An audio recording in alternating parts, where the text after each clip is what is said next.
Welcome back to the channel friends. क्योंकि आप UAE में रहते हैं तो यहाँ पर अब टैक्स का नाम आने लगा है। ऑल्दो कि आपकी इनकम्स टैक्स फ्री होती हैं, आपकी सैलरीज टैक्स फ्री होती हैं, बहुत सारी और चीज़ें टैक्स फ्री होती हैं। बट कॉर्पोरेट टैक्स आ गया है और वैट भी आ गया और इस तरह की और चीज़ें भी आ गई हैं। तो कॉम्प्लिकेशन जो बिजनेसेस कर रहे हैं उनके लिए बढ़ गई हैं। रिसेंटली मुझे कुछ दोस्तों ने अप्रोच किया था, जो मेरे फॉलोअर्स हैं उन्होंने भी अप्रोच किया था और उन्होंने मुझको एक नई न्यूज़ बताई थी। और इन द मीनवाइल जब वो न्यूज़ बता रहे थे तो मेरा कॉन्टैक्ट आमिर से हुआ था किसी और काम के लिए। तो मैंने उनसे जब कन्फर्मेशन ली कि ये जो 10,000 दिरहम्स की पेनल्टी वेवर है, यूएई गवर्नमेंट ने अनाउंस किया है फॉर कॉर्पोरेट टैक्स पेनल्टीज़ जो लगी थी उनके लिए, तो उन्होंने मुझे कहा कि बिल्कुल इसी तरह से है। तो मैंने कहा यार, और फिर थोड़ी-सी मेरी टू एंड फ्रो उनसे बात हुई।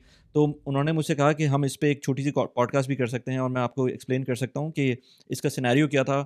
जो कॉर्पोरेट टैक्स लगता है उसकी जो बैकग्राउंड है वो क्या है, वैट किस तरह से लगा हुआ है इस वक्त, और किन-किन चीज़ों पे वैट लग रहा होता है, किन-किन चीज़ों पे कॉर्पोरेट टैक्स लेट्स से जो आपका अप्लाई होता है वो किस तरह से होता है, और जो पेनल्टी वेवर है वो किस तरह से आप अवेल कर सकते हैं। तो इन सारी बातों पे हमने डिस्कशन की है। अगर आप कोई बिज़नेस ओनर हैं तो आपके लिए इम्पोर्टेंट है कि ये एक तो कॉर्पोरेट टैक्स डेफ़िनिटली आपको एनरोल करना होगा। बट अगर आपको ये वेवर चाहिए तो ये एक फ्रूटफुल कन्वर्सेशन है जो आप देख सकते हैं। Without further do, let's begin. अस्सलाम वालेकुम आमिर, कैसे हैं? ठीक ठाक, अल्लाह का शुक्र। लास्ट टाइम आपसे मेरे ख्याल से हमारी 2-3 पॉडकास्ट हो चुकी हैं जिसके अंदर हमने डिफरेंट टॉपिक से बात की है, कनाडा से रिलेटेड, कनाडा की टैक्सेशन से रिलेटेड। जो लोग यहाँ से यूएई से जाते हैं कनाडा, या कनाडा से वापस यूएई आते हैं, उनसे उनके बारे में काफ़ी डिटेल में बात हो चुकी है। आई एम श्योर कि हम दोबारा भी उस टॉपिक को टच करेंगे, क्योंकि बहुत सारे उसमें ऐसे पॉइंट्स थे जो कि अभी भी लोगों को रिफ्रेशर चाहिए होता है। अच्छा, दूसरा ये कि अभी रिसेंटली मेरी आपसे जब बात हो रही थी तो आपने मुझे एक हिंट दी थी और फिर मुझे कुछ फ्लैशबैक हुआ। कुछ दोस्तों ने मुझे बताया था कि उनको कॉर्पोरेट टैक्स की पेनल्टी लगी है, जो लोग बिजनेस कर रहे हैं यहाँ पर उनको पेनल्टीज लगी हैं अप टू 10,000 दिरहम्स की, इनफैक्ट 10,000 दिरहम्स की। तो फिर वो जब मेरी आपसे बात हुई तो मैंने कहा इसको ज़रा छोटी सी जो कॉल, हमने वैसी कॉल पे बात कर रहे थे तो उसको हम एक पॉडकास्ट में कन्वर्ट कर देते हैं 10-15 मिनट की। उसमें ज़रा एक्सप्लेन कर दें कि ये कॉर्पोरेट टैक्स, एक तो ये कि कि कौन लोगों को किसको कॉर्पोरेट टैक्स के लिए एनरोल करना होता है, किसको रजिस्टर करना होता है, और जब वो लोग रजिस्टर करते हैं तो जब पेनल्टी आती है तो वो क्यों आती है, और अब उसको वेवर का जो सिनेरियो बन गया तो वो क्या है। तो ये सारी चीज़ें अगर एक दफ़ा में आप डिस्क्राइब कर दें क्विकली। थैंक यू वली। सो थोड़ा सा अपना इंट्रोडक्शन भी करा दें कि लोगों को शायद ना पता हो तो उनको पता चल जाए जो पहली दफ़ा वीडियो देख रहे हैं। श्योर। मेरा नाम आमिर जिवानी है and I am a corporate I am a tax consultant और I practice in Canada, US and UAE.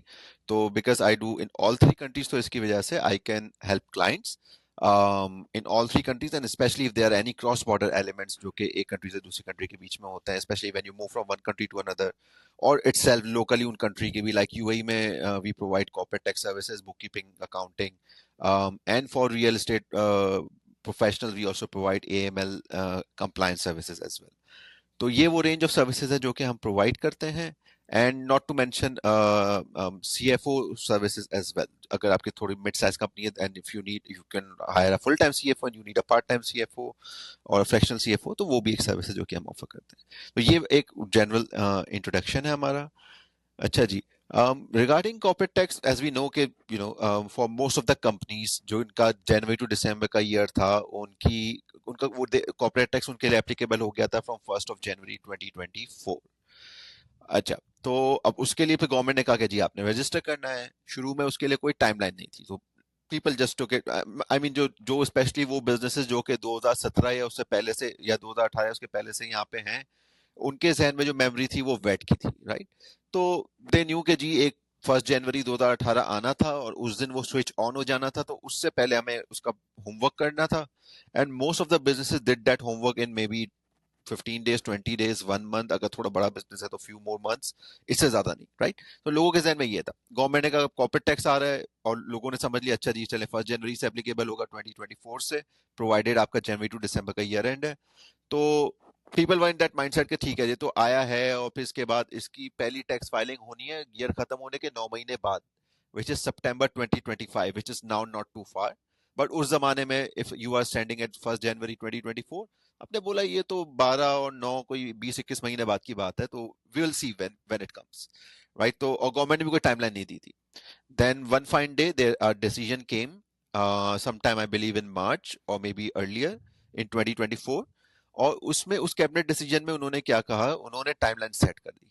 उन्होंने कहा कि जी जो बिजनेस अब न्यू फॉर्म होगा उस डेट के बाद, उसके पास 3 महीने हैं टू रजिस्टर।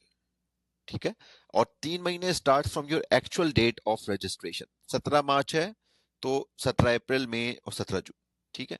और तो न्यू बिजनेस का तो इस was registration very clear. Registration का मतलब क्या है कि या आप किस रजिस्ट्रेशन का मतलब है, हाँ। जो जो गवर्नमेंट का एक इमारत टैक्स का एक पोर्टल है, वहां आपने जाना है, ओके। वहां जाके आपने अपनी डिटेल्स देनी है, कंपनी की, ओनर की और डिफरेंट डिटेल्स, जैसे वेट के लिए रजिस्टर होते हैं वैसे उसके लिए रजिस्टर हो जाएंगे कंपनी आप। फॉर्मेशन का मतलब नहीं है नहीं रजिस्ट्रेशन नहीं का? नहीं नहीं, हाँ ये भी एक बहुत बड़ा कंफ्यूजन है लोगों के जहन में। वो कहते हैं कि जी कंपनी फॉर्म कर ली, दैट इज ऑल, या वेट रजिस्टर कर लिया, that is all. No, that is separate. Corporate tax के लिए जब आप रजिस्टर होंगे तो आप ये तमाम चीजें देंगे। आपको जब आपका अप्रूव हो जाएगा तो आपको कॉर्पोरेट टैक्स सर्टिफिकेट इशू होगा ऑन द सेम पोर्टल। और उस पर एग्जैक्टली लिखा होगा कि ये कंपनी का नाम है, ये डिटेल है, आपका टैक्स ईयर स्टार्ट इस डेट पे हो रहा है, एंड इस डेट पे हो रहा है, और आपका जो है tax filing, first tax filing जो है वो इस डेट पे ड्यू है। तो दैट वाज रजिस्ट्रेशन। तो बिकॉज ये चीज बाद में आई समटाइम इन 2024, तो काफी लोगों ने मिस कर दिया है और दे वर नॉट अवेयर और वॉट एवर इट वॉज। तो हुआ ये कि तो जो न्यू कंपनीज थी उनके लिए it was very clear and that is applicable even today, कि एक कंपनी आज फॉर्म होगी तो उसके पास 3 महीने हैं to get registered for corporate tax. ठीक है। अच्छा, जो एग्जिस्टिंग कंपनियां थी on that date of cabinet decision, उनके लिए क्या किया गया कि उनके लिए उन्होंने टाइमलाइन को स्टैगर कर दिया over the rest of the year 2024 के, and that was dependent on कि आपका ट्रेड लाइसेंस किस मंथ में रिन्यू होता है। ठीक है। तो उन्होंने कहा जी अगर जनवरी फरवरी रिन्यू होता है तो इस डेट तक रजिस्टर करना है, मार्च अप्रैल में रिन्यू होता है तो इस डेट तक करना है। तो इन अ वे इन्होंने इस तरह से किया कि दे मेड श्योर कि दिसंबर तक सारी कंपनियां जो एग्जिस्टिंग थी ऑन दैट डेट वो रजिस्टर हो जाए, और जो नई बन रही है उनको तो वैसे ही 3 महीने का टाइम मिल रहा है, तो dates a rolling cycle for depending on आप कब रजिस्टर होते हैं। तो उसमें काफी सारे लोगों ने मिस कर दिया, they were not aware of it, और you know whatever was the way, they just missed it. और अब हुआ ये कि यूएई और fine is a very deadly combination. तो हुआ ये कि थिंग्स वर सो ऑटोमेटेड कि as soon as you do your, अगर आपने लेट कर दिया है और आप अब जब अपनी कॉर्पोरेट रजिस्ट्रेशन करते हैं तो ऑब्वियसली आप सबमिट करते हैं डिटेल, उसके बाद एक अप्रूवल आता है, आपके पास पहली ईमेल आती है कॉर्पोरेट टैक्स अप्रूवल की, एंड विद इन सेकेंड्स एक ऑटोमेटेड ईमेल आती है कि जी आपको फाइन लग गया है जो आपको पे करना है for late registration, which is 10,000 dirhams. तो ये राइट। इसका बैकग्राउंड था। राइट। um, अब लकीली हुआ ये है कि गवर्नमेंट ने, I believe some time late में गवर्नमेंट ने ये अनाउंस किया कि दे आर, अच्छा कुछ लोगों ने पे की थी पेनल्टीज, कुछ लोगों ने नहीं की थी, बट ड्यू तो थी। सो गवर्नमेंट ने अनाउंस किया कि they are waive willing to waive that penalty, but condition उन्होंने ये रखी कि आप अपना टैक्स ईयर खत्म होने के 7 मंथ्स के अंदर टैक्स रिटर्न फाइल करें इंस्टेड ऑफ 9 मंथ्स। हम्म। ठीक है। And I think that's a fair demand, क्योंकि दिसंबर में ईयर खत्म हो गया है तो 7 months is more than for most of the small businesses या medium size businesses. 7 month is more than enough to compile everything and file your tax return. जो चीज सितंबर में करनी हो जुलाई में करके अगर मैं 10,000 दिरहम बचते हैं तो व्हाई नॉट। तो द ओनली कंडीशन इज आपने ये भी नहीं कहा कि आप पहले पे कर दें, अगर आपने नहीं किया है तो वॉट एवर इट इज आप अपना जुलाई तक कर दें। अच्छा, और इसमें इंपॉर्टेंट चीज ये है कि अगर आपने रजिस्टर नहीं भी किया था अब तक ऑन दैट डेट, जिस दिन ये आया कि जी हम वेव करेंगे, आपने रजिस्टर नहीं भी किया था तो भी आप इसको अवेल कर सकते हैं। All you need to do is कि 31 जुलाई 2020, अगर अज्यूमिंग दिसंबर ईयर एंड है, तो 31 जुलाई 2025 तक आप रजिस्टर भी कर लें और फाइल भी कर दें। अगर आप ऑलरेडी रजिस्टर थे बट देर से हुए थे और पेनल्टी लग गई है, आपने पे नहीं किया, तो भी आपके लिए ये 31 जुलाई तक आप अपना टैक्स रिटर्न फाइल कर दें। और लाइकवाइज जो तीसरा ऑप्शन है कि अगर आपने पे भी कर दिया था तो भी आप फाइल कर दें and you will get a refund. So I think that's a good opportunity for business owners जिनको बेख्याली या वॉट एवर उस वजह से लग गया था, they were not aware of it, to save that money. क्योंकि ये फर्स्ट 2 इयर्स है ना, मतलब शुरू के 1 से 2 साल के अंदर तो वो टीथिंग प्रॉब्लम्स भी होते हैं, तो लोगों को भी बिल्कुल। नहीं समझ में आ रहा होगा। तो वंस अच्छा वंस एक दफ़ा आप इस सिस्टम में आ जाते हैं तो कितना, क्योंकि मैं तो खैर कॉर्पोरेट टैक्स के उसके परव्यू में नहीं हूँ इस वक्त, हम्म। बट जब आप इस सिस्टम में आ जाएंगे तो ऑटोमेटिकली आपको कोई नोटिफिकेशंस आया करेंगी? अभी भी आ रहे हैं, सो मच सो कि I mean the fact this, जो मेरे कस्टमर्स हैं जिनको पेनल्टी लग चुकी थी, they came to me late, और बाय दैट टाइम वो 3 महीने गुजर गए थे, और then we registered on, penalty लगी।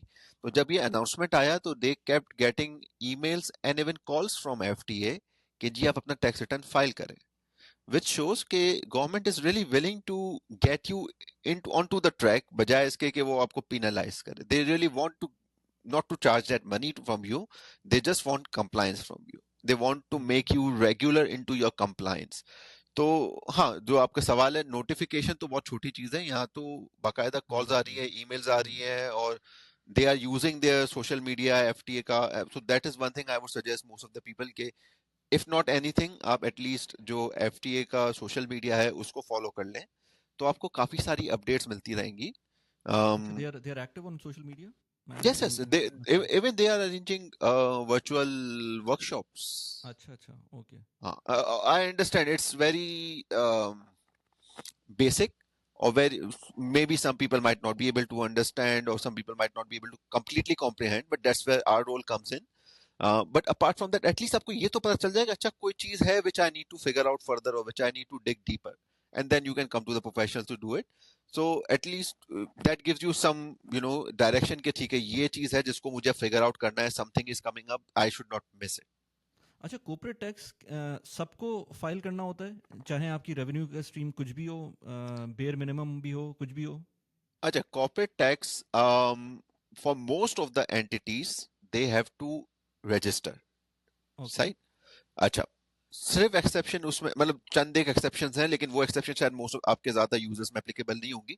लेकिन जनरल पब्लिक में जो एक एक्सेप्शन जो एप्लीकेबल होती है वो ये होती है कि if you are individual, not an LLC, not an FZCO, you are a sole establishment individual with less than $1 million dirham of sales in a hmm, calendar year, ठीक है। ओके। तो आप एग्जम्प्टेड हैं, आपने कुछ नहीं करना। और आपके पास लाइसेंस किसी भी किस्म का हो, लेकिन अगर अंडर 1 मिलियन दिरहम की सेल है और आप एलएलसी नहीं है, नहीं तो तो आप, किसी भी किस्म का मतलब क्या है? मतलब लेट्स से कोई भी आपके पास लाइसेंस हो, फ्री जोन का हो या मेनलैंड का लाइसेंस हो, बट आपकी जो आपकी हम्म एक्टिविटी है उसके थ्रू जो आपकी रेवेन्यू जनरेट हुआ है वो अंडर 1 मिलियन हो। आपकी अगर लीगल स्टैंडिंग जो है वो सोल एस्टेब्लिशमेंट है, not a sole owner of FZC और एलएलसी, सोल एस्टेब्लिशमेंट, ठीक है। हम्म, तो दैट्स वेयर आप जो है आपको अब वो 1 मिलियन वाला क्राइटेरिया हिट होता है। अगर आप एलएलसी है या एफजेडसी हो, even if you are sole owner, तो we have to differentiate between sole establishment and sole owner of LLC और एफजेडसी, राइट। अच्छा, सोल एस्टेब्लिशमेंट का मतलब है यू आर द कंपनी, ठीक है। सोल ओनर का मतलब है company is a separate legal entity, and you are the but owner. You are one owner, single owner of the company, और there could be multiple as well. तो जो second मैंने criteria बताया उसमें कोई अमाउंट का स्टेप नहीं, you have to register no matter what. Okay okay. Individuals जो हैं, ठीक है। अच्छा, अब इंडिविजुअल में एक तो सोल एस्टेब्लिशमेंट आ गई, एक इसके अलावा होता है काफी सारे इन्फ्लुएंसर और फ्रीलांसर और stuff like that. Legally yes they need to register, but that's a separate debate, उन्होंने किया है नहीं किया, लाइसेंस लिया नहीं लिया। बट द पॉइंट इज के वो वाली जो कैटेगरी है, और उसमें वो लोग भी आ सकते हैं कि फॉर एग्जांपल एक बंदा है वो किसी काम से यूएई आया, और वहां पर से उसने कोई एक एक्टिविटी परफॉर्म की जिससे उसको इनकम अर्न हुई, that was not his regular business, but income earn हुई, ठीक है। तो वो भी उसी कैटेगरी में जाता है, उसके लिए भी क्राइटेरिया 1 मिलियन का अप्लाई होगा। एक इंडिविजुअल था जो आया ओके। जिसने इनकम अर्न की 1 मिलियन से कम रही, तो ठीक है, that's exempted। But as soon as you hit 1 million in that category, और if you are in the other category anyways, irrespective of the amount, you have to register, right? Hmm Once you are registered, तो आपने पहला टिक लगा दिया, आप उस हम्म। Database का part बन गए, आपको टैक्स सर्टिफिकेट मिल गया। अच्छा, बाय द वे, ये जो पेनल्टी वेवर है ये उन केसेस में भी है जहां पे you were not supposed to register, you were supposed to get an exemption, they are very rare situations। But even अगर उसमें भी आपने मिस कर दिया तो you can avail this opportunity अपना 10,000 वेव कराने की। तो coming back to your question, हाँ, रजिस्टर हर एक को करना है with that exception of $1 million dirham sales for sole establishment और individuals. Once you are registered, pay file सबको करना है, जो रजिस्टर है उसको फाइल भी करना है, ठीक है। पे किसको करना है उसके लिए एक है small business relief. So if your sales is less than 3 million dirhams in a year in your tax year, तो सेल्स तो इररिस्पेक्टिव प्रॉफिट आपको टैक्स नहीं देना है, and this is under small business relief if you elect for it. Everybody can elect for it if you meet the criteria, ठीक है। तो ये है 2026 तक। तो अगर कुछ लोग ये सोच रहे हैं कि यार रजिस्टर किया तो फिर टैक्स भी देना पड़ेगा, तो फर्स्ट ऑफ ऑल उससे कोई छूट नहीं है, that's the law of the country. Secondly it's not really, आप अगर उस ब्रैकेट में आते हैं जहाँ 3 मिलियन से कम है, तो आपने वैसे भी 2026 तक टैक्स नहीं देना है, राइट? So okay. अच्छा, मैंने सुना था ये जो 350 360 या 350 थाउजेंड दिरहम्स का जो प्रॉफिट का क्राइटेरिया था, हाँ, ये भी कोई क्राइटेरिया वो है एक कि? और है, अच्छा, वो वो दूसरा अलग परपेचुअल है। क्राइटेरिया, वो एक्चुअल जो मैं ये स्मॉल बिजनेस रिलीफ बता रहा हूँ, it's a temporary major hmm. Until 2026। Okay. ये जो है, ये एक्चुअल टैक्स लॉ है फॉर नाउ, कि आपका हम्म। पहला ब्रैकेट जो है, जो मोस्ट ऑफ द कंट्रीज में होता है कि एक सर्टेन ब्रैकेट होता है जहां तक आप टैक्स नहीं लगाते, ठीक है? हम्म। तो ये जो पहला ब्रैकेट है वो समझ ले 300 जीरो अब ये प्रॉफिट की बात हो रही है, सेल्स की नहीं हो रही, हम्म। ठीक है? तो जीरो से लेके 375,000 दिरहम के प्रॉफिट तक आपका टैक्स रेट है 0%। Again you have to file, you have to do everything, rate zero है, उसके बाद देन 9% है। ठीक है, सही है। तो लेकिन ये एक्चुअल लॉ है, लेकिन अभी वो इम्प्लीमेंट नहीं हुआ है। इम्प्लीमेंट 2026 तक वही नहीं है नहीं, जो थ्री इम्प्लीमेंट मिलियन अभी भी है, इम्प्लीमेंटेड अभी भी है। हाँ। अगर आप एलिजिबल हो जाए स्मॉल बिजनेस रिलीफ के लिए, तो that is an election, you can elect. तो वो रूल उसके लिए कहता क्या है, हाँ, क्राइटेरिया क्या होगा कुछ स्मॉल नहीं, जब बिजनेस के आप लिए? टैक्स रिटर्न, यही है 3 मिलियन की सेल्स। अच्छा, बस तो वो अभी हाँ 2026 तक ये क्राइटेरिया भी है, जो हाँ अगर आप एडिशनली टिक करते हैं तो फिर हाँ, आपको ओवरराइड कर देंगे हर चीज़ को, इवन दो कि आपका प्रॉफिट लेट्स से 500,000 दिरहम्स है या बिल्कुल जो भी प्रॉफिट है, बट अगर 2026 तक अगर आप स्मॉल बिजनेस के अंडर आते हैं तो फिर आप उसको कर देते हैं। बिल्कुल। तो 2026 तक if your sales is less than 3 million dirhams each year, hmm. Calendar year जो भी आपका टैक्स ईयर है, तो you are good, then you don't have to pay any tax. उसके हाँ, अगर अगर लेट्स सपोज पहले साल में आपने ये इलेक्ट किया और आप 3 मिलियन से कम थे, आपको मिल गया, जीरो हो गया। हम्म। दूसरे साल में आपकी सेल हो गई 3.2 मिलियन दिरहम, सही ठीक है। है? तो अब आपको इलेक्ट नहीं कर सकते for that law, but still अब अगला क्राइटेरिया आप पे अप्लाई होगा आपके नेट प्रॉफिट का। तो लेट्स सपोज आपकी सेल्स थी 2 मिलियन, सॉरी 3.2 मिलियन दिरहम, और आपका हम्म। नेट प्रॉफिट था, वो था 150,000 दिरहम। हम्म। तो अगेन उस पे ब्रैकेट जीरो है, तो यू वोंट पे। ठीक है, सही, गॉट इट।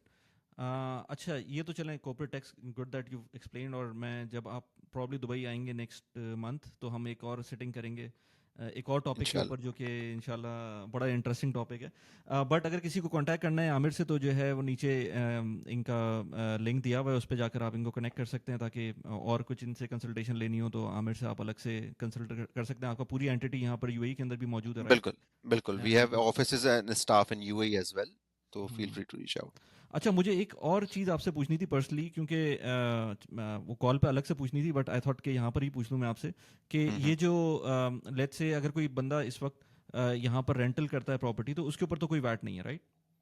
सॉरी, आवाज मिस हो गई थी, कैन यू रिपीट? मैं कह रहा हूँ कि अगर कोई यहाँ पर रेंट करते हैं कोई भी, चाहे वो एज अ लैंडलॉर्ड आप रेंट पे दे रहे हो या आप हम्म। एज अ टेनेंट ले रहे हो, तो इन एनी केस कोई टैक्स नहीं है ना, उसके ऊपर कोई वैट भी नहीं है, कोई और टैक्स भी नहीं है, राइट? ओके, वेट बड़ा क्लियर है, रेसिडेंशियल रेंटल पे वेट नहीं है, ठीक है? ठीक है।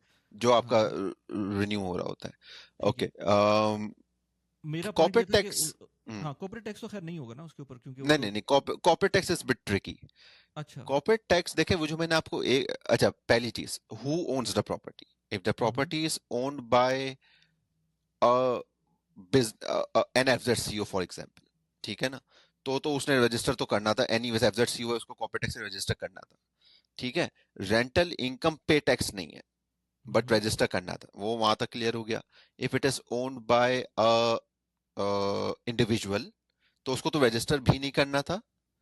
अच्छा, अब उसको अगर लेट सपोज, अगेन थोड़ा हम बड़े स्केल पे बात करते हैं, लेट सपोज उसका रेंटल इनकम 1 मिलियन के अंदर है, तो चैप्टर ही क्लोज हो गया ना, वो तो किसी तरह से भी फॉल नहीं करता उस क्राइटेरिया में। इंडिविजुअल है और 1 मिलियन से कम है, फॉल ही नहीं करता। ठीक है। बट यहाँ पे वी नीड टू सेग्रीगेट कि एक रेंटल एक्टिविटी बिजनेस एक्टिविटी भी क्लासिफाई हो सकती है।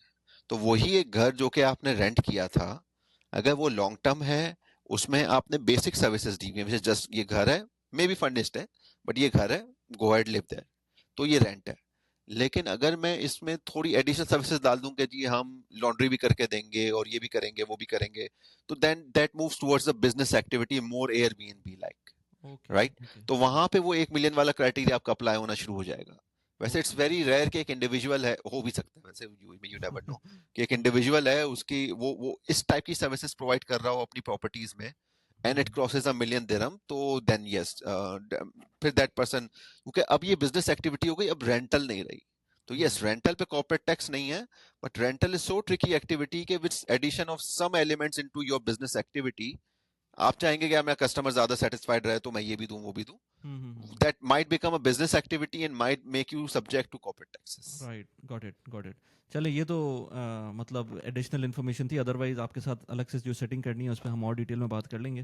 बिल्कुल। बिकॉज रेंटल के लिए भी मुझे किसी ने कहा था, स्पेसिफिकली मुझे पार्किंग के लिए बोला था, मुझे किसी ने कहा था कि लेट्स से हमारी एक अपार्टमेंट है, उसके अंदर जो लेट्स से हमारी एक पार्किंग ऑलरेडी है, बट मैं एडिशनल पार्किंग लेना चाहता हूँ और वो मुझे अलग से खरीदनी पड़ रही है, यानी कि रेंट करनी पड़ रही है। उसके ऊपर जब मैंने उसको लैंडलॉर्ड से बात की तो उन्होंने बोला कि वो जो पार्किंग है, वो एडिशनल जो भी पार्किंग आ रही है वो आपको मैं रेंट तो दे दूंगा, जो एडिशनल पार्किंग के आपको पैसे अभी देने पड़ रहे हैं, लेकिन उसके ऊपर वैट भी लगेगा। तो that was a surprise to me कि वो रेजिडेंशियल प्रॉपर्टी है, लेकिन उसके ऊपर पार्किंग का जो भी रेंट पड़ रहा है, उस पार्किंग की वैल्यू के ऊपर आपको वैट देना है 5%। लेट्स से वो ओके। 3% है तो आपको 150 दिरहम आपको साल के देने हैं।